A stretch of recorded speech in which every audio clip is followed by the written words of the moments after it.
अस्सलाम वालेकुम तमाम दोस्तों ਨੂੰ उम्मीद है कि सारे ठीक होंगे और सब खैरियत है जनाब। अज रोज़ बुध तरीक कितनी है 29 तरीक है जनाब, 29 मई 2024 ਤੇ ਅਸੀਂ ਅੱਜ ਇਸਲਾਮਾਬਾਦ ਦੀ ਤਰਫ ਜਾ ਰਹੇ ਹਾਂ।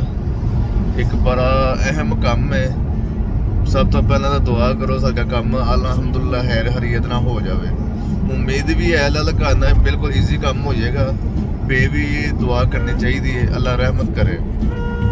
ਮੇਰੇ ਨਾਲ ਜਨਾਬ ਅਕਸਰ ਅਸੀਂ ਇਸਲਾਮਾਬਾਦ ਜਦੋਂ ਵੀ ਗਏ ਆ ਮੇਰੇ ਨਾਲ ਜਨਾਬ ਜੁਨੈਦ ਵਿਰਕ ਸਾਹਿਬ ਹੁੰਦੇ ਨੇ ਤੇ ਨਾਲ ਇੱਕ ਅੱਧਾ ਬੰਦਾ ਹੁੰਦਾ ਹੈ। ਇਹ ਜੁਨੈਦ ਵਿਰਕ ਸਾਹਿਬ ਨੇ ਜਨਾਬ जी। जुनैद साहब की हाल से ठीक है जी? अल्लाह का शुक्र भाईजान, ठीक ठाक। आई फिर सानू एंजॉयमेंट करवा रहे हो जनाब? इंशाल्लाह सर, इंशाल्लाह। ते ਅਸੀਂ ਜਨਾਹ ਤੇ ਆਏ ਆ ਭਾਜੀ जी ਜਨਾਹ काले कार्ड फड़दा ਤੇ ਆਏ ਆ ਭਾਜੀ।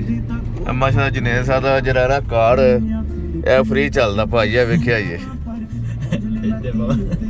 ਵਾਓ ਜੀ ਕਾਰ ਨਹੀਂ ਚੱਲਦਾ ਕਿਉਂ ਨਹੀਂ जी जानते की ਹੁੰਦਾ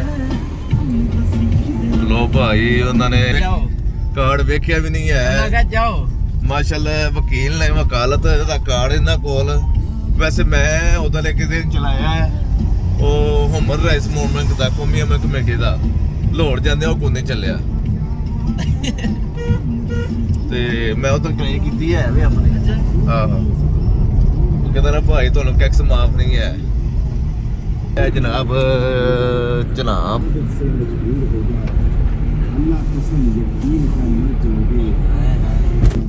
ਤੇ ਮੌਸਮ ਪਤਾ ਨਹੀਂ ਬਾਹਰ ਕਹਿੰਦਾ ਇਸ ਦੇ ਅੰਦਰ ਏਸੀ ਲਾਇਆ ਜੇ ਭਾਜੀ। ਅੰਦਰ ਤਾਂ ਬੜਾ ਵਧੀਆ ਮੌਸਮ ਜੇ, ਬਾਹਰ ਦਾ ਪਤਾ ਕੋਈ ਨਹੀਂ। ਅਗਲਾ ਵੀਊ ਬਣਾਓ।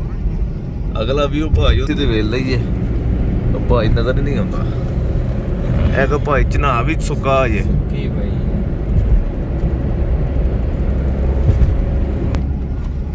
ਜਨਾਬ। ਬਾਕੀ ਤੁਹਾਨੂੰ ਇਸਲਾਮਾਬਾਦ ਜਾ ਕੇ ਵੀ ਤੁਹਾਨੂੰ ਇਸਲਾਮਾਬਾਦ ਦਾ ਵੀ ਦੀਦਾਰ ਕਰਾਵਾਂਗੇ, ਇੰਜੋਇਮੈਂਟ ਕਰਵਾਵਾਂਗੇ। ਅੱਲਾ ਹੈ ਇਹ ਮੁਦੱਸਰ ਹੈ ਮੁਦੱਸਰ तो ये भी निशोरे बिरकर तो आए ना ਮੰਗੋ ਕੀ ਵਿਰਕਾ मोंगत दी बिरका। चलो जो भी है हो सब खैरियत है। यह साडा चैनल लाइक सब्सक्राइब भी कर दिया करो जे गलती ना कोई तस्वीर वीडियो सागे आ ही जाती है। बाय, मिलते चलो हैं ब्रेक के बाद। एक ब्रेक के बाद